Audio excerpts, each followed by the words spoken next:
Good morning, everybody. On? How about now? Good? Okay, there we go. All right. Good morning, everyone. If y'all don't mind taking your seats so we can get started, I'd appreciate it. I have a new sport. It's called Wrangle the Candidates. You actually have to go out into a crowded room full of people, find them all, and bring them back to the stage or the table, and first one back with the most wins. I got pretty good at it today. I want to thank y'all so much for being here and for coming to learn more about our candidates, our elections, as well as the Collin County Business Alliance. My name is Tanya Green. I am the Regional Director of Strategic Partnerships here at Capital One. And part of my role at Capital One is supporting our external strategies, our work in the community, and the things we're doing outside of the walls of Capital One to support Plano and Collin County. And in that role, I have the true honor of providing support to the Collin County Business Alliance, which is an organization made up of business leaders that's focused on leveraging their combined resources and influence to drive positive change in the community. And I'm telling you, I've worked with a lot of nonprofit organizations and different organizations over the years. This one has been nothing short of a tremendous honor and privilege. There are some outstanding leaders in this organization that love this community and are very dedicated to it. So with that, I would like to introduce to you the chairman of the Collin County Business Alliance and the president of Capital One Financial Services, Mr. Sanjeev Yajnik.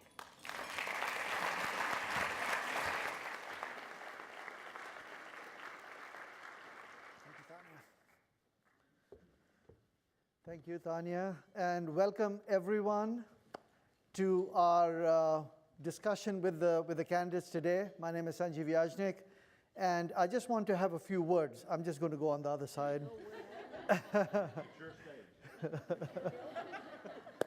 Thank you. First of all, to all the friends and families who have gathered here, I want to welcome you, and I want to start by saying we are so proud that you have made your way here for a very, very important event. I really believe that all politics starts at home, and politics is a very, very important thing. The things that you will vote for in this election will be some of the things that impact you the most in our lives in Plano and in Collin County. It is interesting to me that when there are the national elections, everyone gets very energized and people go out and want to get their voice heard and so on and so forth. But many people don't realize that on a day-to-day basis, the most impactful decisions are made actually at the local level. And I am so thrilled to see this kind of a turnout and people who are interested and really engaged with the candidates. I know that this is going to be such a vibrant session. I am very proud to welcome you to this facility of Capital One. We have been growing and we have been successful, and we are very fortunate to do so. This facility and this campus is one of only two that Capital One has across the country. So we have another one in Virginia, which is a people center. We have offices around the country, but as a people center, this is the other place that we decided to grow a people center. And we have over 3,000 associates who work in Plano and who live with their families in Plano and in Collin County predominantly. As you probably have observed as you've driven up here, we are not yet stopped our buildings. So we have our building 6 and 7 and a big parking garage going up, and we expect that we will have more. But I'm really here on behalf of the CCBA, the Collin County Business Alliance. And I just want to spend a couple of minutes on what it is and how it was created. The Collin County Business Alliance is essentially a group of business leaders in Collin County and very specific elected officials who fundamentally believe that a vibrant community needs vibrant businesses. And businesses should not be guests in their community. We have a responsibility that we can be some of the foundation and some of the backbone for a very vibrant community. At the end of the day, we do business here. Our families live here, their hopes and dreams and all of that is within the community in which we work and live. And so we have a very important role to play.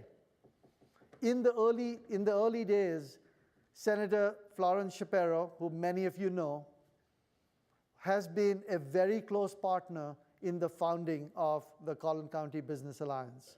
We have many of our board members here. You probably see a list of very strong individuals who've got together, and then the whole membership has been incredibly strong. So with that, we decided to pull together this forum.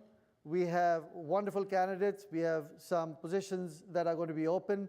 We are starting in Plano, but you can expect us to be supporting similar sessions with the other cities in Collin County. So without further ado, I want to move to the next phase of this, which is really what we've come here for, to hear from the candidates. I would like to introduce Steve Stoller, who is actually going to help run this session. Steve, we are very lucky to have Steve here to help facilitate this session. Steve is one of our key reporters and journalists in Collin County. He's been here for over 17 years. We are very lucky for him, who's really busy, to be able to spend his time with us. But the one thing that really strikes me about Steve, you know, even over and above his proficiency in his profession, is that he has spent a lot of time and energy supporting the community. Steve serves on many nonprofit, with many nonprofit organizations and really relentlessly gives back to the community. So I think it is only fitting to have this kind of a leader and, you know, this kind of, I would say, visionary journalist to come here to help us run the session. So please join me in welcoming Steve to the stage. Thank you. Wow. Thank you, Sanjeev. Appreciate it. Thank you very much, ladies and gentlemen. Welcome to all of you. Thank you very much for being at our Candidates Forum this year. This year in the Plano City Council race, there's only one council race that's actually contested, and that is for place 8. And these are our candidates today. Before we start, I'd just like to tell you a little bit about what our ground rules will be today. Each candidate will open with a 2-minute statement introducing themselves. We'll then have a series of questions that I'll ask the candidates. Many of those questions came from you when you registered for this event. And then at the very end, the candidates will have another 2 minutes for closing remarks. So let's start with the introductions and the 2-minute openings. First, we have David Downs, who is running for Plano City Council, Place 8. Mr. Downs. Thank you. Am I on? Can you hear me? Okay, great. I'm honored to sit up here, and I'm just amazed to sit in a venue like this and kind of under the spotlights. Maybe this is as close as I'll ever get to being a star. But to see all the faces out there, and we came from a much smaller group earlier, and we knew most of them, so I'm energized by the number of people in the room that I don't know. I think that's one of the key things that we have to work on in this community. I've spent the last 3 years on planning and zoning. Before that, I spent a year on Parks and Rec, all of it in preparation for serving on City Council. When I made the decision 5 years ago to run, or 6 years ago, it was really driven by, okay, I want to do this, so if I'm going to do it, how do I best prepare for it? And that was to become involved as deeply as I could in those organizations and those parts of the city that prepare the city and function the city and look ahead into the future and say, how are we going to design it? And so I've spent that time doing it. My background is in finance. I'm a financial planner. I have my office here in Plano. I work with a company that recently relocated its offices out of Plano, and I refused to go. So I opened my own office here. And I spend my days working with the citizens of Plano. That's how I'm engaged with the community, is hearing about what they're concerned about and how to help them plan their lives. So when I look at the city, which I moved to in '72 and have grown up with, I have the same kind of care for it as I do for my clients, and that is to see it long-term be successful, to see it grow, And I think that's a key factor in what we've got to address as a council moving forward and as a community is how to grow it. How to bring more businesses like Capital One, this is amazing, how to bring more businesses like that to our community. And I applaud Sanjeev for saying that they have a responsibility as a corporate partner to help the city. And I look forward to your support. You can find more information about me at voteplano.com, and I hope I can serve for you on the City Council. Thank you.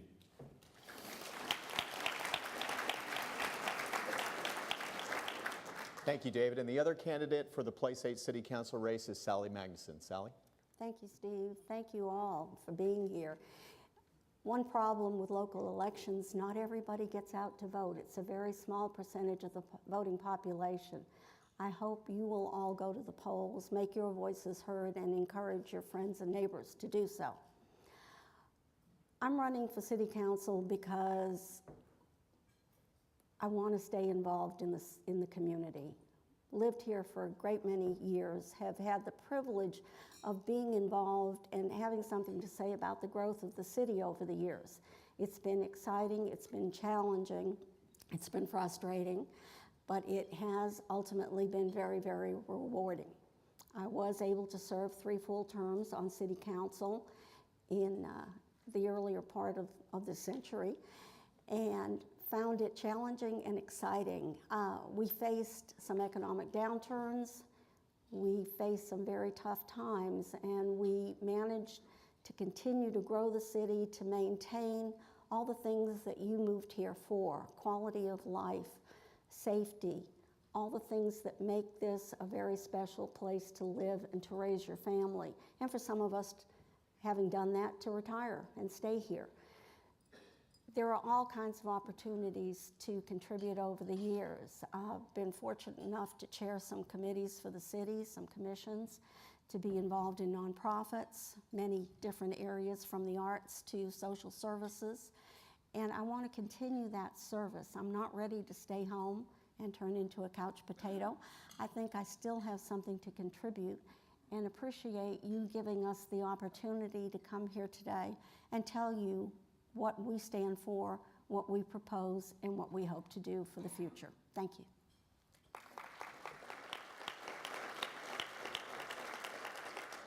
Thank you, Sally. First question, this is an audience question. In the last 5 years, how have you contributed to a better quality of life for Plano? Sally, let's start with you.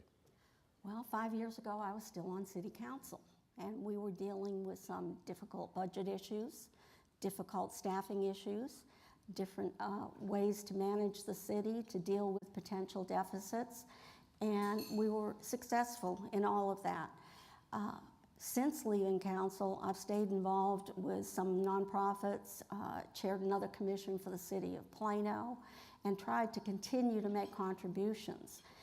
That doesn't stop when you stop public service, or at least it shouldn't, in my opinion. Once you make the commitment to the community, it should be ongoing. If you care enough to serve, care enough to continue. David, some question? I think in my opening I mentioned that I've been on Planning and Zoning, and the focus for the last 3 years on the Planning and Zoning Commission has been a revamp of a comprehensive plan that was first really drafted back in the 60s and served the city well through its major growth spurt. But now we face different challenges, and I think that's one of the major things that I've been able to help do is craft that comprehensive plan.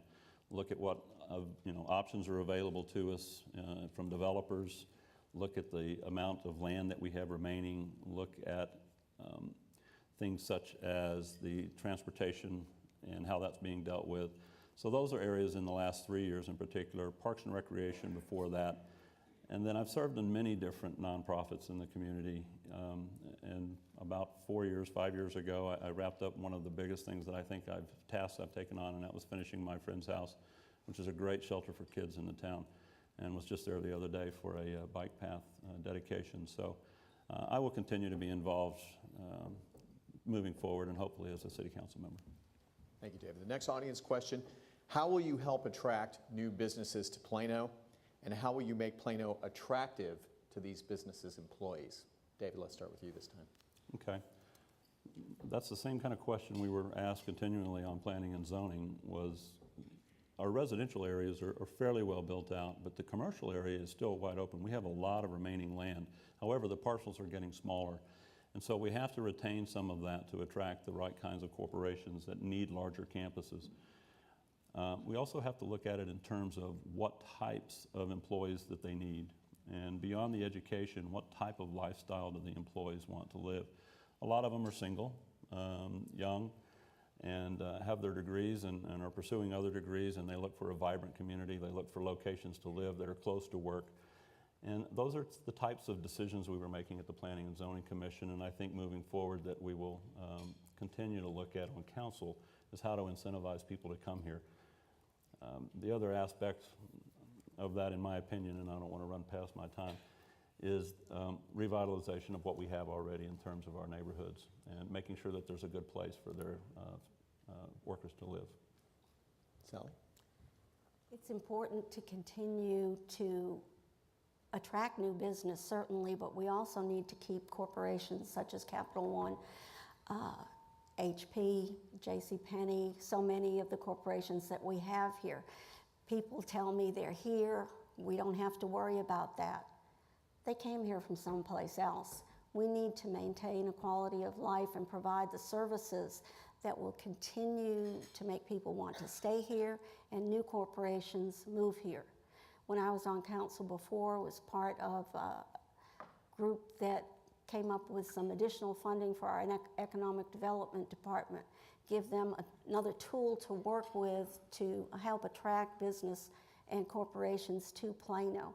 We need to continue to find innovative ways to encourage new development as well as maintain what we already have. The next audience question focuses on education. How can the city partner with Plano ISD to keep up with the rising educational standards across the globe and improve education here at home? Sally? Okay.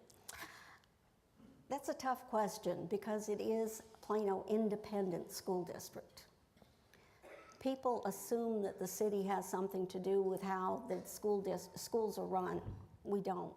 We can offer assistance. We can work with schools. We can help partner with them on improving infrastructure at some of the older schools in those neighborhoods, find ways to bring people back to some of the aging communities and hopefully keep young families moving in, and encourage the schools to continue to find creative ways to attract new families to work with those that are already here. It's not an easy question, and there aren't any easy answers. There's no one magic bullet. As you know, if you have followed what the legislature is doing over the last few sessions, we need to continue to be innovative and creative. I will echo that it's a challenge. I think the key thing would be communication and working closely together, looking ahead. The challenges that the school district face at the state level are something that I'm glad we don't necessarily have to deal with at the city level. And you know, we can only assist in the areas of, for example, redeveloping the infrastructure in areas where schools maybe need assistance, and looking at the neighborhoods around those and what can the city do to provide benefit in those areas so that the residents in there can enjoy a new building or a new facility, for example. The other thing that we have to look at in terms of the school district is facilitating that communication about what other businesses are coming, what are the employment needs, what are the education needs of the employees that business needs. How can we help the school district in that area and facilitate the discussions that they need to have, and work closely with the Collin College, which is, I think, probably doing a great job right now in working with the local businesses, and they're certainly an attraction to anyone looking to move here. Transportation is always a big issue in any political campaign, and with our area, mobility specifically is an issue. How can we improve mobility in Plano on a large scale, and also specifically to DART? I think DART was a good program. I've lived in other communities where mass transit was a much bigger part of people's daily lives. I mean, the idea of catching the bus to go to work or catching the bus to go to the train to then go downtown was just a normal deal. I mean, people didn't even have cars. And we live in Texas, and we like cars. I like cars, big cars. So But our community is growing, and the area, the North Texas region, is growing dramatically and will continue to do so. And we just simply can't continue widening our freeways. I think you will see in the future greater effort toward probably pay-as-you-go type highways, and we're already bounded by 3 of those. So to the extent we can increase mass transit, include it in our development plans, increase the ability for people to be able to get from where they are to where they need to be without getting into their car and driving to the grocery store or whatever. I think that's a good thing, and I certainly would support any growth in that area. Transportation will continue to be a challenge. We are all too fond of our cars here, even some of us who drive small cars. We're trying to be fuel efficient. We need to look at what we have now, find better ways to utilize it. Far too many DART buses don't have enough people in them. But I think enough people are moving into the area too who come from communities with mass transit and are more open to using other means of transportation.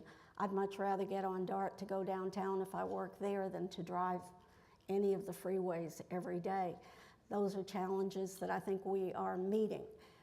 At the same time, we need to find other ways for cross-town transportation. Maybe we need some shuttles. Maybe we need to look at other ways to serve the population, including senior citizens, people who might not want to drive any longer. It's a challenge. It will continue to be so. We have to be creative. We all know Plano has many, many qualities about it. What is one quality about Plano you would change, and why? Okay, he's looking at me. What would I change? That is a tough question because I love this city. We've lived here a long time, raised our children, stayed here. What would I change?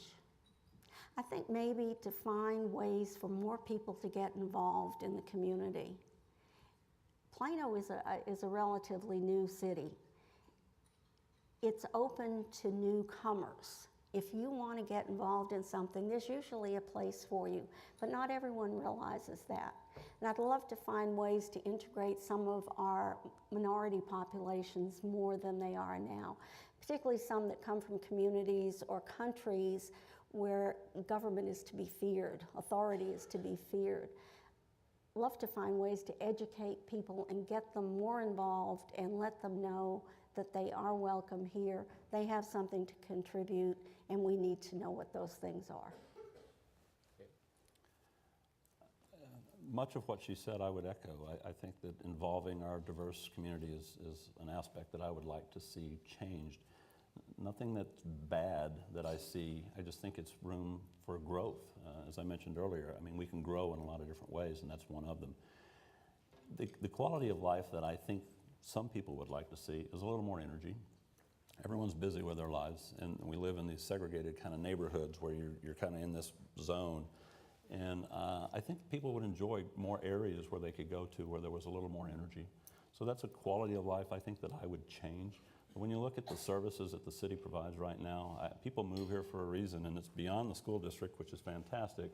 It's the protection that they feel, the security they feel. It's a clean city.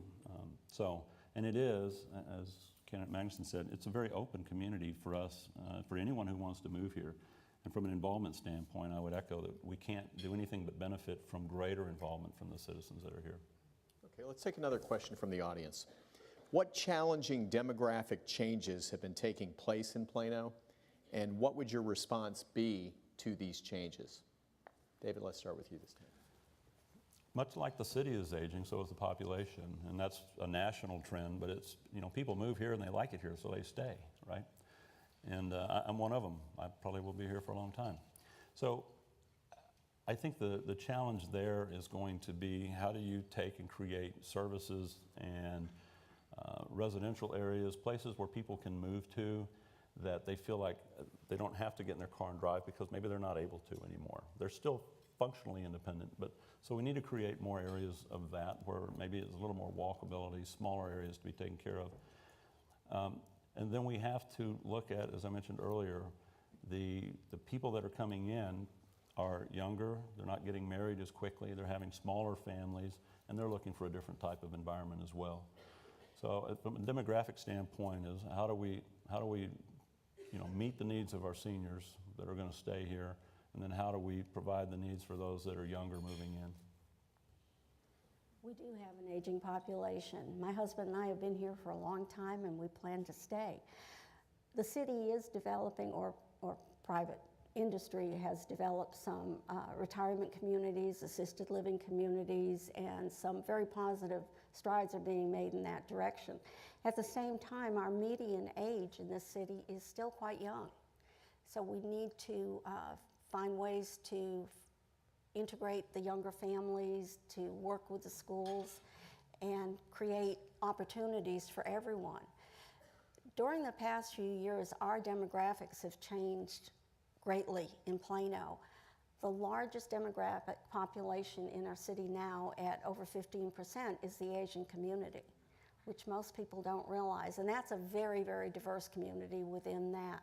Our next largest is Hispanic, and the next is African American. It's important that we integrate people from all these communities, make sure their needs are met, and that they know that they're welcome. I think I started that one. Okay, I'm sorry. I can talk again if you want. Oh, the variety. Well, let's talk a little bit about redevelopment. Where does the redevelopment emphasis need to be in Plano? Is it residential or commercial? And what are your ideas to do so? Well, it's both. It's hard to separate the two. Some of the older parts, East Plano, commercial development is looking a little tired. We need to find ways to encourage the people that own those particular areas and buildings to rehabilitate, attract new clients, new rent businesses. We need to also find ways to rehabilitate some of our older neighborhoods. Infrastructure is aging at the point of failure in some instances, and it can be a critical component in how Plano continues to grow and develop. We need to continue to find ways to do that. One thing that concerned me greatly recently, we had 3 water mains break at approximately the same time. If we'd had a major fire, the fire department would have had a real problem with water pressure. So we need to find ways to increase our attention to our infrastructure needs as well. I echo that it's both. It's a case of what comes first, the chicken or the egg kind of thing. Businesses will move here if there are nice neighborhoods for their employees to live in. People will move here if there are jobs and the shopping centers down at the corner aren't looking run down. But that's a unique situation. In planning and zoning, we looked at this many times, is that these areas that need redevelopment, usually it's not one person that owns it, and the city can't simply underwrite the cost of the redevelopment. So it's going to have to be a partnership. And that is an area that I know that the city is already working on, the Economic Development Board is looking at. And in planning and zoning, we went through a series of meetings with citizens in the community about which areas to redevelop and what they would like to see. So I think you're going to see both going on. I do think that maybe a little stronger push should be made in the residential area and looking for unique ways to redevelop a neighborhood, for example, and that'll benefit everybody: the school district, the community, the city itself. What is your position on the upcoming packaged alcohol sales election in Plano? David, let's start with you on that. I figured that would be on there somewhere. Lucky me. Lucky me.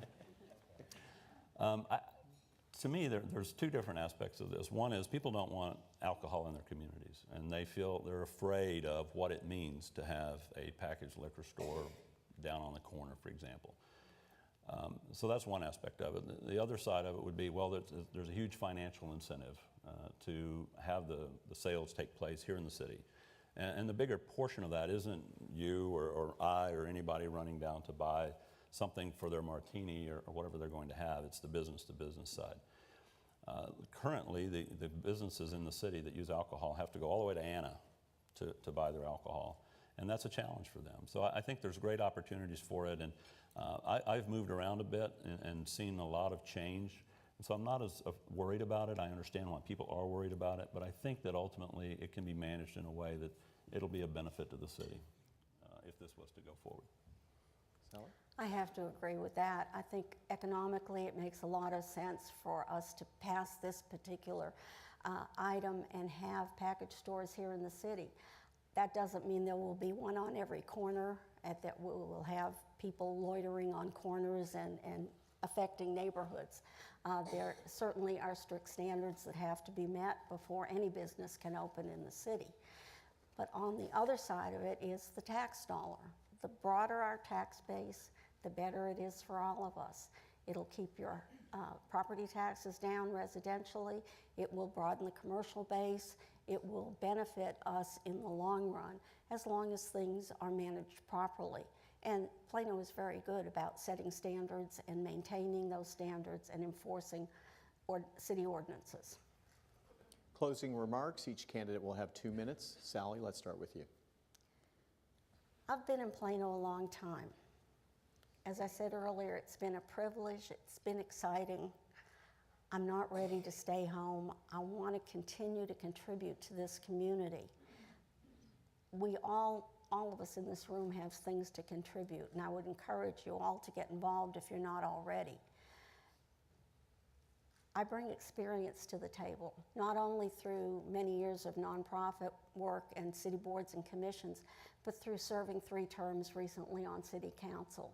It makes a difference. I know city staff, I know what's going on in the city, and we'll be able to work with the people that are already involved. For me, it's a full-time job. I'm fortunate enough to be retired. Was heavily involved in recycling. Used to say I was the trashiest person in town when I worked for Allied Waste. That brings another facet to the community. We are very strong on our environmental issues, and that is definitely something we need to be concerned with.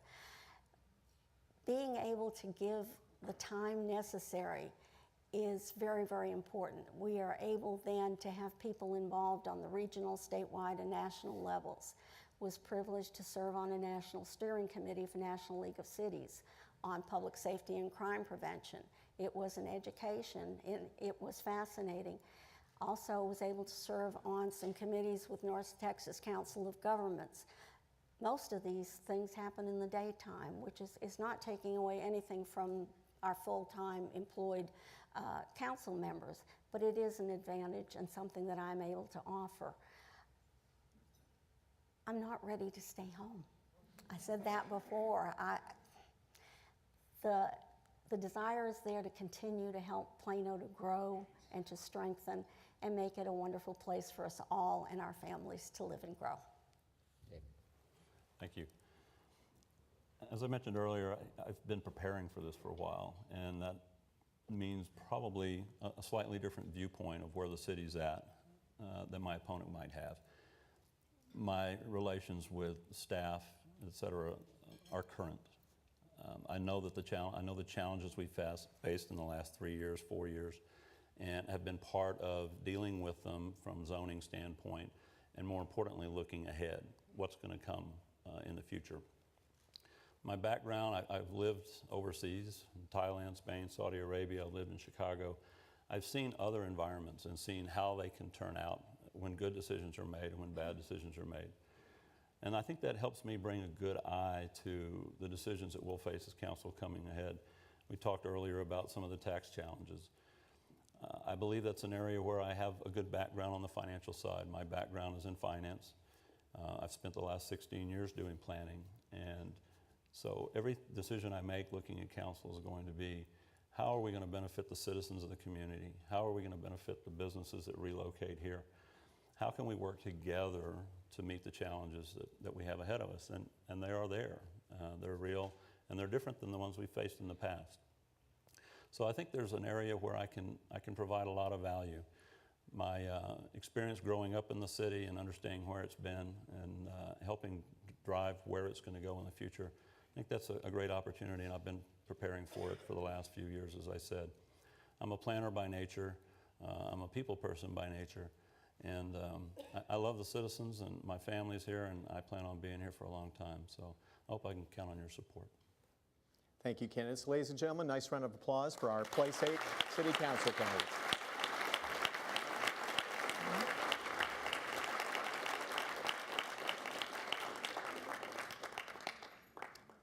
And while we set up for our mayoral forum, I'd like to tell you a funny story. And for those of you who have heard this story before, I apologize. One day, this is kind of the life of a news person who's on television. One day, I'm over at Stonebriar Mall here in Frisco with my boys, who are 16 and 18, and this woman came running up to me like she was actually excited to see me. Doesn't happen often. And I thought she was going to say, "Are you the guy on Channel 8 News?" But she surprised me. She said, "I just got to ask you a question." I said, "Yes, ma'am." "Are you Ray Romano?" True story.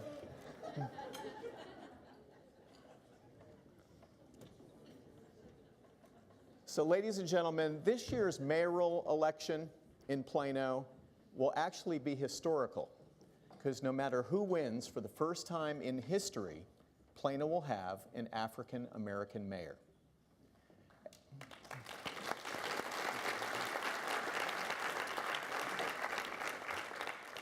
At this time, we'd like to call up the candidates who are running for the mayor of Plano, Fred Moses and Harry LaRoseliere. Okay. Pardon?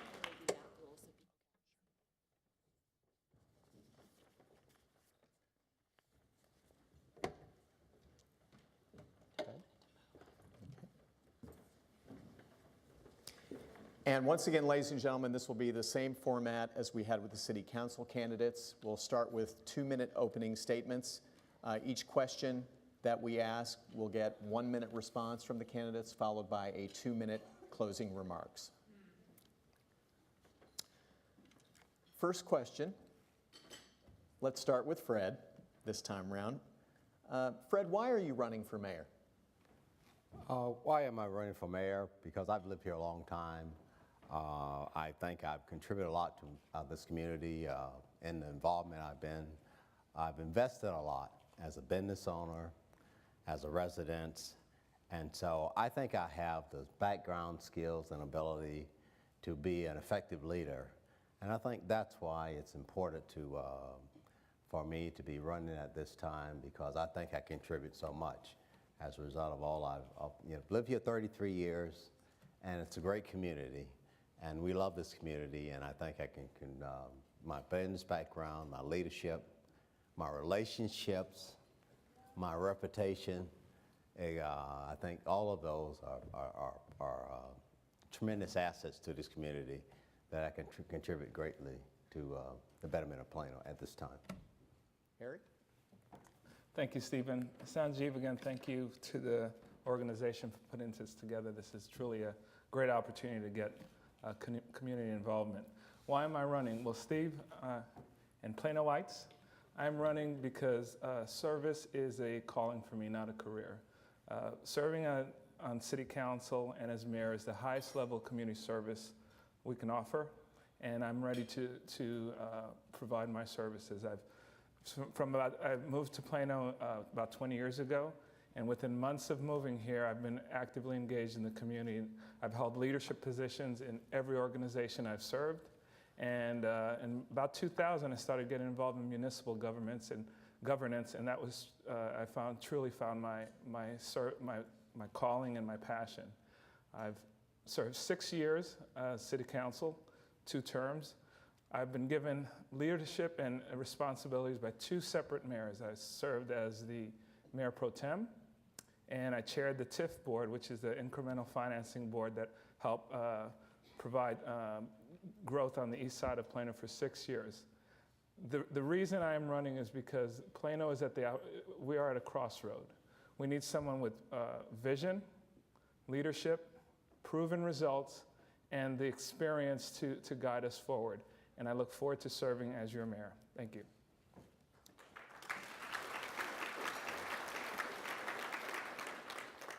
Gentlemen, serving as mayor requires you to lead a team. What's an example of how you led a team or group toward achieving an important goal? Harry, we'll start with you this year. Well, leading a team first, again, requires a vision and idea of where you want to go. I was elected as mayor in 2000. I'm sorry, as city council member. I'm sorry, I'm a little ahead of myself. Elected mayor May 11th of 2013. I see into the future. No, 2005, I was elected to city council, and within months, first 2 months, we were having a meeting for our council retreat, and I initiated the establishment of the Economic Development Fund for the city of Plano. At that time, we were losing businesses to our neighboring cities because we weren't able to compete. And before I got to that seat, I had my plan. I had the vision planned out as to how we were going to compete and how we were going to put ourselves in that position. I worked with the council, I worked with staff. We came up with a plan that's created 17,000 jobs since 2006, $80,000 average salary of the job, and $800 million in new property values. That's how I helped the team lead to a goal. Brett? Well, how I've led a team. I came here in 1980. At the time that I came here in this community, in particular the minority community, was underrepresented. And what I did is I started an organization called the Plano Community Forum. And my goal in terms of starting that forum was to have more diversity in the community. I started the Martin Luther King celebration for Plano, but more so than starting that Plano, that group, I started initially in the Black community. But it was really a need because Dr. Martin Luther King was a great American, and I wanted to reach out to all of the community. And so we got other churches and other groups in the community to get involved in that process. One of the programs that we did under that program was the Power Breakfast. That's now a big part of that program, and it's now hosted at the Collin County Community College. Recently, we had Ken Paxton, we had Jeff Leach, and District Judge Angela leading that group. And that has been a great vehicle in terms of making a difference in terms of diversity in this community. Let's take a question from the audience. Please describe one new idea that you have which demonstrates an opportunity to collaborate on something meaningful between the City of Plano and Plano ISD. Brett? Okay, I think there's one idea is the PISD is now wrestling with this security and how they need to work on being more secure and making our kids more secure. I think that is a great opportunity for us as a city to work with them in terms of the police department and our resources to make it more to make those resources available so that our kids and our schools can feel secure. But that's one area that they can work with immediately and collaborating together, security. Harry? Well, again, hopefully through this process or this forum here, we're going to see differences. And this is where a key difference I can differentiate. I've done that. I've worked with PISD. In a few years back, we worked, the council worked with the school board to appropriate some funds from the TIF fund that I was liaison to council. We put $10 million into Mendenhall School, upgraded the school, and the result of that since the upgrade is a 16% increase in attendance, almost $500,000 of new revenue to the school district. It took collaboration, it took vision to think about how to appropriate the funds from the TIF fund to do that. And going forward as mayor, I look to do that in terms of neighborhood revitalization. I'm going to look to identify the neighborhoods where we can partner with the residents and the commercial owners and connect that with the school, with the work that the school is doing so that there's an actual focus. There is a clear, distinct focus on an area that we've made a commitment to improve. And that perception, number one, will create the positive effect, and then the reality comes later. Another audience question. What types of businesses will you strive to bring to Plano? How will you do so, and what measures will you take to retain them? Harry, we'll start with you. Okay, so the Economic Development Fund that we created back in '06 does have certain matrix. If you look historically, what Plano's done is we've targeted corporate headquarters. We call that sticky business. A company like Capital One, who make a significant investment in a community in terms of building, chances are that they're not going to leave after because they're owners. So we've really targeted corporate headquarters and regional headquarters. What I'd like to see from the fund is to continue to have that strategy, but also look to fill in the area where we're looking at opportunities to find employers that bring in employees that maybe not necessarily be on the corporate level, but on the skilled worker level. I think that'll fill in the gap in terms of the services. We have a lot of land off of Bush and Coit where you have commercial, industrial parks, and that's the type of business I think we can add to the diversity of our economic base. I think one of the things that we really need to be looking at, and I think it's started really, is with this Joe Trade store that recently came to Park in Preston, and those kind of operations are unique businesses that come to our community, and they draw other businesses here. And I think we continually need to look to people like Southern California and see what unique opportunities out there, and then make an attraction to try and draw those businesses here. But one of the other things I think there's an opportunity that we need to look at, because we don't have although we have a fund, we're not on the same competitive level as a Frisco and an Allen are in terms of those funds. But we really need to also look at what opportunities there are for us to recruit international businesses here, and it may be easier for us to do that in terms of, since we have such a diverse international population here, and maybe some of those citizens can help us look other places to try and bring international companies here that would look for the opportunity and would benefit from being here in Plano. I can answer it again. Oh. You want to answer it again? Give me a mic and I'll talk, Steve. Okay. All right, let me ask you about the bond issue. What are your specific thoughts about the bond issue? You went last time. Go first this time, Fred. Oh, Go ahead. Okay, it's my turn? Uh-huh. Okay. Okay, on the bond issue, I think the bond issue is $98 million, and the items that are in the bond, in particular, I think the fund in there, the $15 million in terms of looking at our communities and how that could be effective, utilized to invest in the community. I'm supportive of that bond. The bond program. I think we always need to be investing in Plano to keep it viable, to keep it cutting edge. And we have a great community, and we need to continually invest in that to keep it that way. I support the bond issue as well. It's $98 million. I think if you look at how City of Plano's operated historically, we're a very fiscally responsible city. In 2009, when I was on City Council, we passed we had authority for $131 million of a bond initiative. As of fiscal year 2012, we only spent a quarter of that, because just because we have the authority to spend it doesn't mean we will. Plano's just recently named the best run city in America. I think it's important to give the council and staff the ability and the flexibility to be able to make the improvements and the investments. And if you look at what's on the bond initiative, not a lot of operating and maintenance costs. It's really more infrastructure. So we're going to put about $43 million for the roads, $27 million for parks. We have 4,000 acres of parks, so we have to keep that up, and we have to maintain the vibrancy of the community. And then $15 million for improvement, where we can look for partnerships with companies, and I think that's money well spent. Let's talk about water. We've had so many issues with water over the last decade, with several droughts, zebra mussels in our water supply.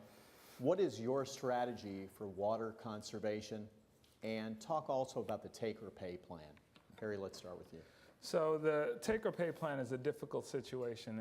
It was a time that Plano benefited from it in terms of how much water we use and how much we paid for. Now we encourage conservation, and we get penalized for it. We actually end up costing us net about $4 or $5 million a year as a result of us being environmentally friendly. I think the solution is, and I don't like to look outside of our 72 square mile radius for answers, but I think it really is going to come down to lobbying state and federal, on the state and federal level, to provide us incentives for being good stewards of our earths. And so that's really where it's going to go. Realistically, it's not, the changes are hard to occur because there's 13 cities, all of them have to agree in terms of making the changes, and those growing cities right now have no incentive to let us out of the take or pay contract. So I think the answer is for us to continue to be good citizens of our earth, but however, lobby with our state and federal officials to provide us with some relief for the fact that we're doing that. I think on with the water situation that we have here, where we have been kind of good stewards here in Plano. We've implemented the conservation plan, and we've seen a reduction in the amount of water that we use. And as Sarah says, we still get penalized. I think that shows that we have some capacity to grow and to bring other businesses here.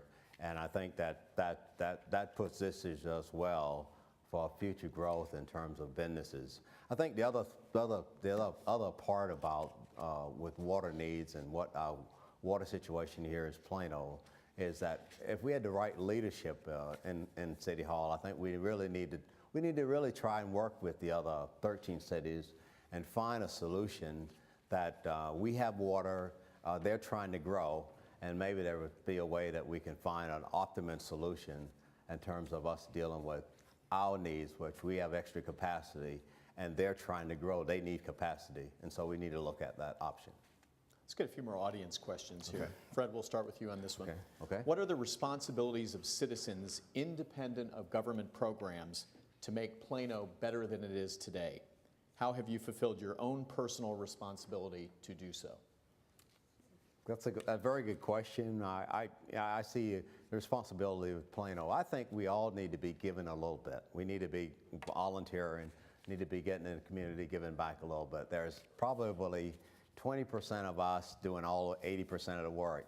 I think some of us get so, people are recruiting on us all the time, that we really need to expand the bases, and more of us need to be contributing. And because of that's what I've grown up here in Plano. The 33 years I've been here, I've always been involved since I've got here in our community organizations and giving back. But we need more citizens to do that. And that the need is going to be very great as we have more challenges in the city. I would like to see us have more citizen community dealing with the challenges that we have, whether it's aging infrastructure or dealing with the redevelopment of some of these areas. I like to see more of us citizens sitting at the table with us, trying to make those decisions. So we're a community, and we need leadership. Leadership from organizations like this that's put this together. My hope is that after today, there's a handful of you here, more than a handful, that are encouraged to get involved.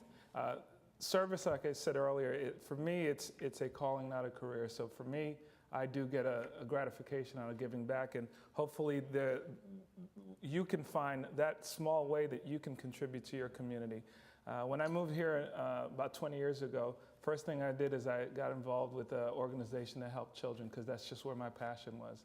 Then I got in, and I chaired that organization. Then I chaired Leadership Plano. I had a passion to learn about the city and see what are some of the ways I could learn about it and help. I got involved in the chamber. I had leadership positions there. And then in 2000, when I got involved in city governance, I've never looked back. And so I found my calling. Hopefully through venues like this, some of you will find yours. Another audience question. Has the 2 cents added to the property tax rate been successful? And do you see a need for an additional increase in property or other taxes? So the 2 cents, like I said, that we started having that conversation within 2 months from when I joined council. It took us about a year, by 2006 when we initiated the plan. It took 2 cents from our property taxes. added it to the fund, it creates about $5 million a year.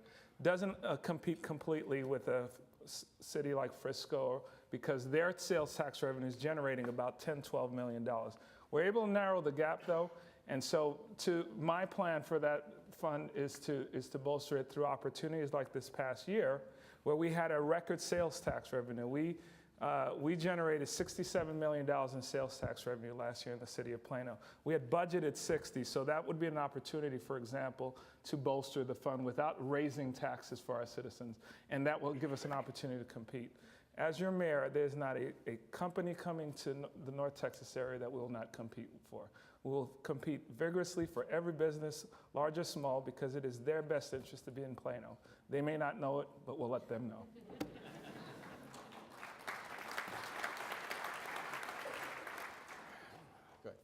Well, during my years in serving in Plano, I chaired the Economic Development Board. So I know how important it is to be out recruiting businesses and to have resources or incentive to do that. And I will, I think what we have in the fund that we have now, we need to make smart decisions about the fund. I think in terms of trying to recruit people here, there's not as a small businesses, I understand, I can't compete and can't go after every opportunity. I'm strategic in what I try and go out. And that's what I think the city of Plano need to do. We need to strategically decide what businesses that are good for us, a good fit for Plano, and that's what we need to do. And then we can use our money smartly. And I think cities around here that are growing up now, they want to be like a Plano. Plano is a great place. We have great resources.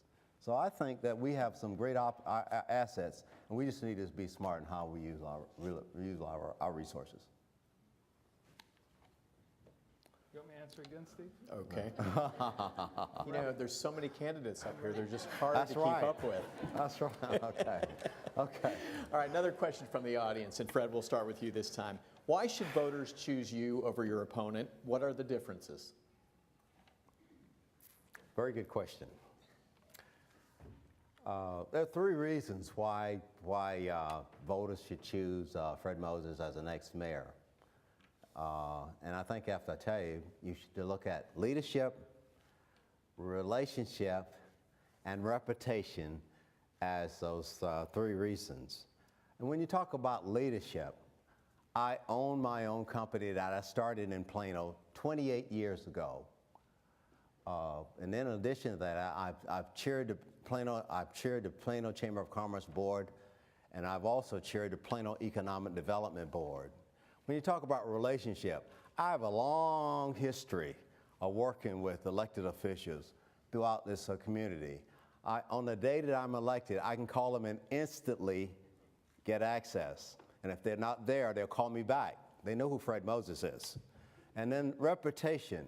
When you talk about reputation I have a long history, again, of being recognized in this community. I was recently awarded the Tom Landry Leadership Award, and I've been also awarded the Living Legend Award by Collin College.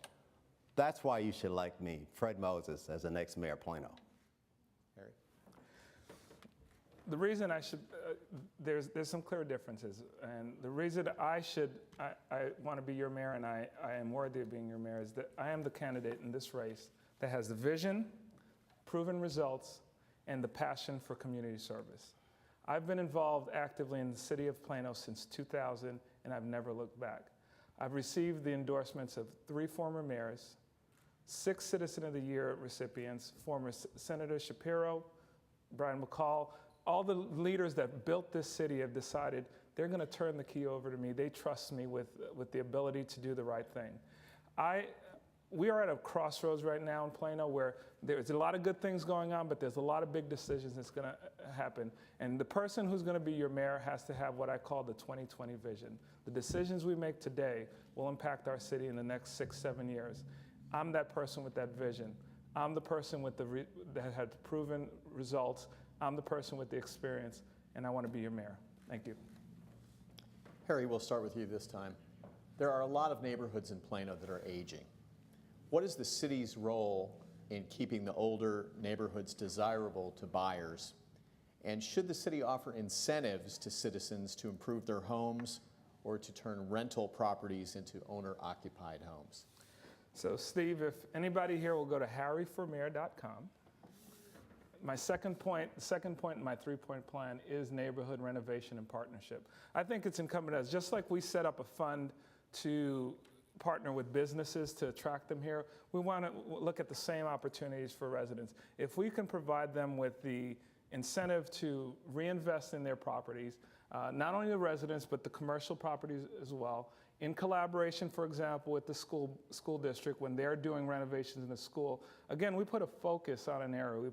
We make it clear, we make a distinct decision that we are committed to the improvement of that neighborhood. That's going to lift the neighborhood up. And so it is our responsibility to be involved in the improvement of a neighborhood. If we increase the property values of the city of Plano by 1%, that'll generate close to $3 million of revenue for us, and that's a lot of services that we can provide with that. So I'm fully supportive of initiating a program such as that. We certainly need to address our aging infrastructure, and that aging infrastructure, and I've been there 33 years, but I think when you look from Court to Central, there are homes in there that have been there a long time. We certainly need to address that. I would be in favor of having the City Council and the Citizen Committee come together and then come up with the best alternative, best options for how we address that problem, and what kind of incentives would be best that would help us address the needs in those communities. They need to be addressed. They're older areas, but I would like for us to come up with the best solution in terms of how we approach it. Multi-family housing. Should the city be reducing the number of older and deteriorating apartments in the city? Should additional multifamily zoning be allowed in Plano? If so, where and under what conditions?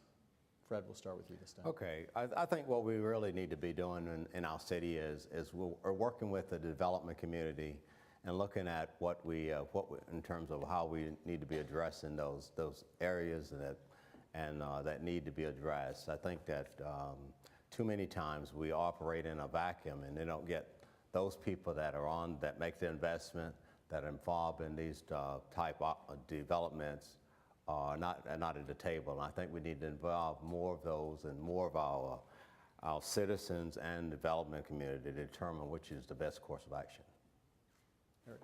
Well, Steve, the answer to the question is it's not a one-size-fit-all answer. 72 square miles is the size of Plano. Not every situation will multifamily be appropriate, but just because it's multifamily and it creates density doesn't make it bad. We were at a chamber function the other day, and Michael Dardick was mentioning, said it really well. He said, density sometimes is actually a good thing because that tells you that people want to be in the community. So we have to embrace density. We have to be selective. We have to take it on a case-by-case basis, but it's not a one-size-fit-all. And I think as we get close to, as we're building out from a land use standpoint, we have to look at each situation on a case-by-case basis. I did that when I was on planning and zoning. I was a commissioner for close to 2 years. In the 6 years I was in council, I looked at every case on a case-by-case basis. Harry, we'll start with you this time. What is your position on the upcoming election involving the sale of packaged alcohol sales in the city of Plano? I fully support it, Steve. If you look at what that means, obviously from a revenue standpoint, that's a very obvious one. Conservative estimates say it can generate almost $400 million of revenue, additional tax revenue to the city. It's a lot of services we could provide with that. There's a lot of good things we can do for our citizens. But above and beyond that, competition is good. Right now, all our businesses in Plano have to go to Anna to purchase the alcohol, the restaurants, and has to go to Anna to purchase the alcohol. By having that facility in Plano, it creates competition. Competition is good. It drives prices down. It creates profit margins for the businesses, a more successful business, a more successful Plano. So I fully support it. I think my opponent's talking about $400 million. I think he moved a decimal point there. I don't think it's about that much revenue. I'm a non-drinker, but my wife drinks. Oh no, is that to say that? No. No, what I. And so I think that issue is an up to the voter. I think the voters have an opportunity to decide on it, and I think that's where we leave it up to them. And that's where I'm at on it. Okay, Fred, we'll start with you this time. Compare your tax rate to neighboring cities. What do you anticipate will happen to the tax rate going forward? Well, one of my first bullet of why I'm running for mayor is I want to keep taxes low and expand our revenue base. And we are one of the lowest tax, we have the lowest tax rate in the area. As mayor, I would strive to continually do that. I think, during this time of economic expansion and downturn, our opportunity to get additional revenue is to expand the business base, bring more businesses in the community. That's how I think we need to get more revenue. But we need to keep our tax rate at the lowest of cities in this area. So Plano has the lowest tax base in the area. We're 7 cents lower than Frisco, 16 cents lower than Allen, and 19 cents lower than McKinney. 25 cents lower than Dallas, which is a more mature city. So in order for us to keep the tax base low, it's the two of the key points of my three-point plan is a robust economic development strategy, continue to bring businesses to the community, increase the number of people that come here, the number of sales tax revenue that occurs, and then increasing the property values. So that is the way to stem the need the ability to keep our tax low. But just on a final point, I didn't move the decimal points. I read that correctly. It's $400 million, and it's a great opportunity for the city. How do you feel about the thought that the majority of the economic development in Plano occurs on the west side of Plano as opposed to the east side? Harry? Start with me. Well, that really is actually a misnomer. If you look at the Economic Development Fund has, since 2006, had 90 deals. 40 of them have been in the west side. The rest have been other places. Almost a third of them has actually been in the east side, in the RT district in the southeast corridor. Reality is, businesses are coming to this area, the west side, because there's an attraction. You have the Legacy Town Center. They want to be in that area, and so when it comes to that area, it goes into the general fund. The money is not appropriated for the west side. It actually benefits the whole city. But the way to help that again is really to develop other areas of the city where there is an attraction. And hopefully there'll be a question where I can elaborate on how I'd like to do that. Fred? Well, most of the money, well, there's a perception of reality. It appears that it has been on the west side. I would be a mayor for all of the city. And then I think we need to really do more on the east side in terms of some of the land that's available there, and also some of the redevelopment opportunities. And again, I think it's about getting our development community involved in that process and having them identify and work on what are good opportunities for us on the east side or on both sides. But more importantly, there should be some opportunities on the east side and out at the Reno area and for development. And we really need to be working more diligently to try and recruit businesses to that area. That concludes our questions. The candidates will now have 2 minutes for closing remarks. We'll start with Harry.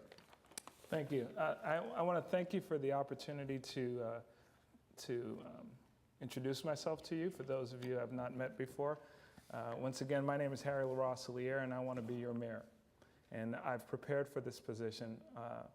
I have the passion, I have the commitment, I have the knowledge, I have the energy to do this for you. working City of Plano is something that I've enjoyed since 2000. We have a lot of issues going on in our city going forward.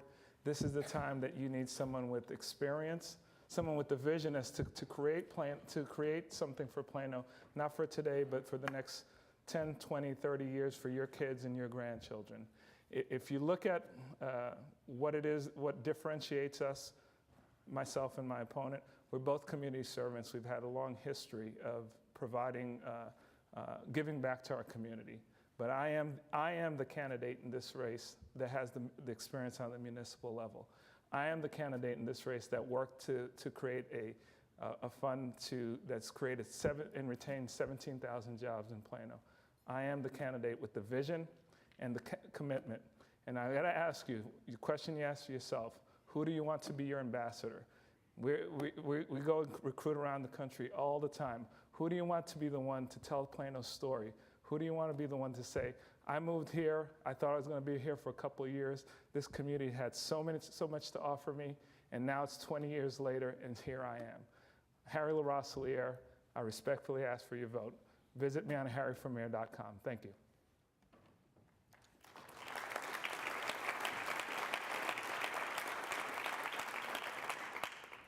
Well, thank you for the opportunity to be a part of the forum today.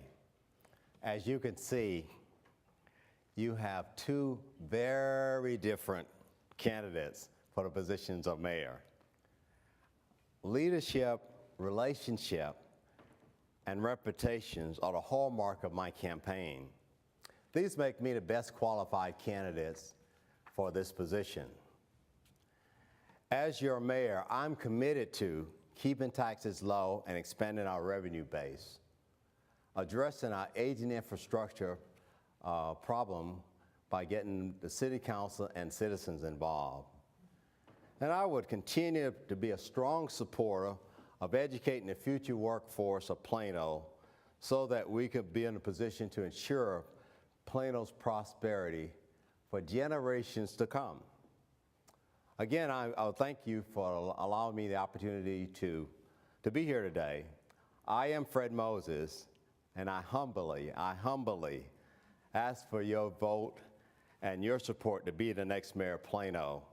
I encourage you to go to Moses4mayor.com and read more about us. Thank you very much.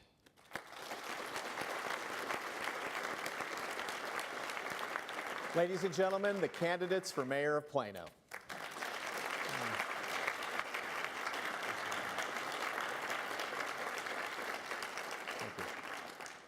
And now we'd like to welcome Sanjeev Yajnik back to the stage, President of Capital One Financial Services. Great job. Thank you. Wonderful.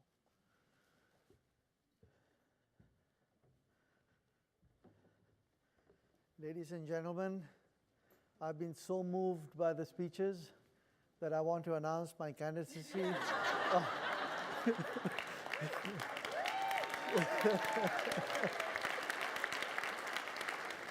One thing I am sure of, you should not vote for me if I ever run for this position. Look, I just want to take a few minutes to first of all thank Steve Stoller for a wonderful job, Steve. Thank you. We are just so honored to have you here, and it has been just tremendous, both this session and then we had the session in the morning. Thank you so much. Secondly, I want to thank the candidates. Wasn't that unbelievable? That was great. See, I think in any case, we come out as winners. If you have candidates like this who have such a lot of passion for doing the right thing, for taking us forward, we are in a great place. But today you had an opportunity to hear from the candidates, to hear different visions, and to make up your own minds about who it is that we need to be backing to get that position. So finally, I think it is really the power of this whole thing comes together.